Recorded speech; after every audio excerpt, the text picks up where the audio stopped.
Guys, tingnan muna natin yung posisyon ng mga bola dito. Bali, nandito yung 6 ball. Dito sa may bandang baba. At nandito naman yung kasunod na bola, yung 7 ball. Dito guys ay nag-kick shot ang kalaban ni Efren. Oh no. Okay naman yung pagkaka-kick shot niya. Naka-placing, nasa safe na position ang 6 ball. What?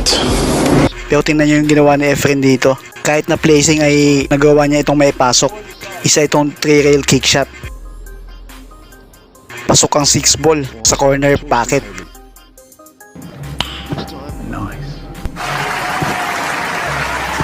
At hindi pa dyan nagtatapos. Bali 7 ball na ang pinapasok nila. So bali si Efren ulit ang titira. You need lucky here.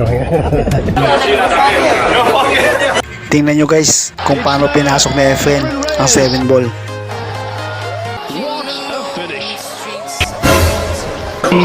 Grabe. Isa itong 4 rail bank shot. Pumasok ang 7 ball kung saan pumasok ang 6 ball kanina. Grabe. Ang lupit talaga ng Pinoy legend. Napakaangas.